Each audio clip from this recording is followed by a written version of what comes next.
हळद जी आपल्या स्वयंपाकघरातील एक सामान्य मसाला आहे, ती भारतीय संस्कृती आणि आयुर्वेदाचा अविभाज्य भाग राहिलेली आहे।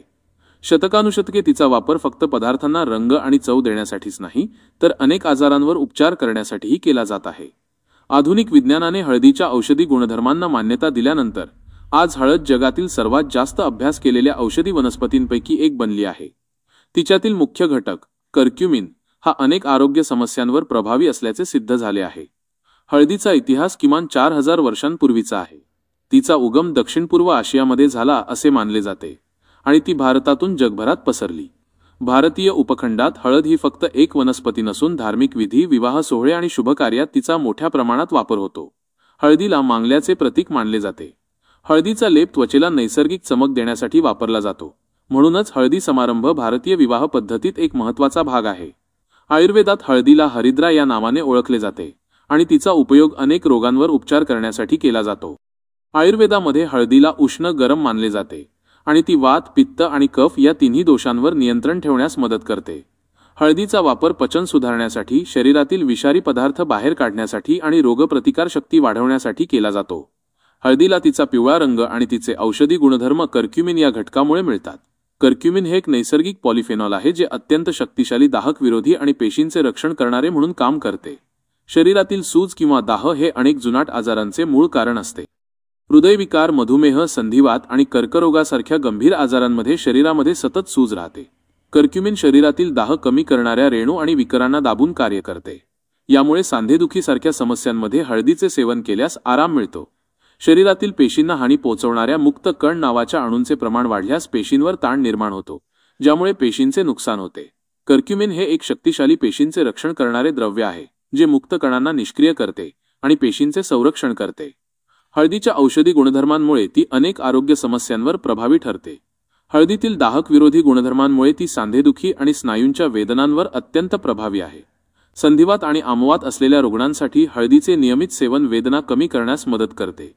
काही संशोधनांनुसार हळदीचे सेवन वेदनाशामक औषधांइतकेच प्रभावी ठरू शकते, पण त्याचे दुष्परिणाम कमी असतात। हळदी शरीराची रोगप्रतिकारक शक्ती वाढवण्यास मदत करते। कर्क्युमिन पांढऱ्या पेशींना उत्तेजित करते, ज्यामुळे शरीर रोगजनकांशी लढण्यास अधिक सक्षम होते। म्हणूनच सर्दी, खोकला आणि फ्लू सारख्या आजारांमध्ये हळदीचे दूध पिण्याचा सल्ला दिला जातो। हळद हृदयासाठी एक उत्तम टॉनिक आहे। ती रक्तवाहिन्यांचे कार्य सुधारते आणि मेदाचे प्रमाण नियंत्रित ठेवण्यास मदत करते। कर्क्युमिनमुळे रक्त गोठण्याची शक्यता कमी होते आणि हृदयावरील ताण कमी होतो। हळद पचनक्रिया सुधारते।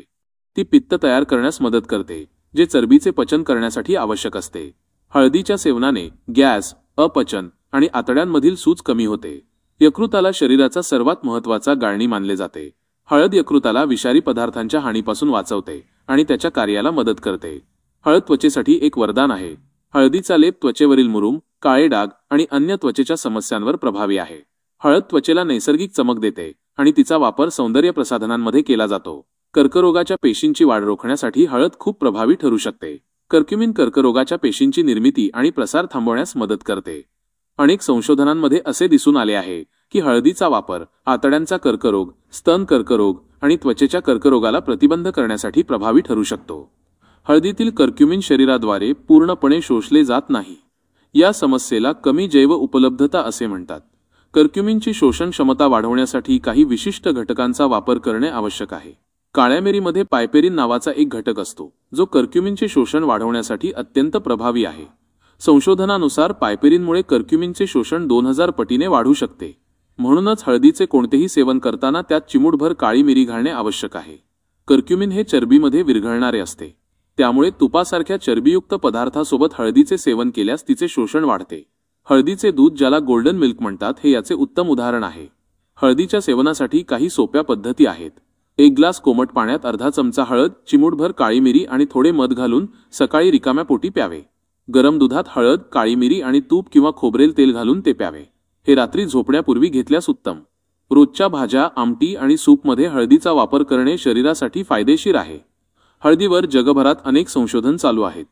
विस्मृतीसारख्या मेंदूच्या विकारांवर हळदीचा उपयोग होऊ शकतो का, यावरही संशोधन केले जात आहे। कर्क्युमिनमध्ये असलेले प्रतिदाहक गुणधर्म मेंदूतील चेतापेशींचे संरक्षण करू शकतात। तसेच मधुमेहाच्या रुग्णांमध्ये रक्तातील साखरेची पातळी नियंत्रित ठेवण्यासाठी हळद मदत करू शकते, असे काही अभ्यास दर्शवतात। हळदीचा उपयोग नैसर्गिक रंग आणि खाद्य संरक्षक म्हणूनही वाढत आहे. हळदीचे विविध प्रकार आहेत जे त्यांच्या रंग, चव आणि कर्क्युमिनच्या प्रमाणानुसार ओळखले जातात, जसे की आंबा हळद आणि कस्तुरी हळद. आंबा हळद आंब्याच्या वासाची असते आणि सौंदर्य प्रसाधनांमध्ये जास्त वापरली जाते, तर कस्तुरी हळद त्वचेसाठी खूप फायदेशीर मानली जाते. हळद ही सामान्यतः सुरक्षित मानली जाते, परंतु काही विशिष्ट परिस्थितीत जास्त प्रमाणात सेवन केल्यास दुष्परिणाम होऊ शकतात.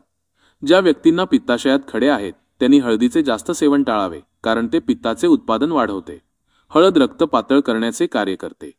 जे लोक रक्त पातळ होण्याची औषधे घेतात त्यांनी हळदीचे सेवन करण्यापूर्वी डॉक्टरांचा सल्ला घ्यावा. तसेच गर्भवती आणि स्तनपान करणाऱ्या महिलांनी मोठ्या प्रमाणात हळदीचे सेवन टाळावे. हळद ही फक्त एक मसाला नसून एक शक्तिशाली नैसर्गिक औषध आहे.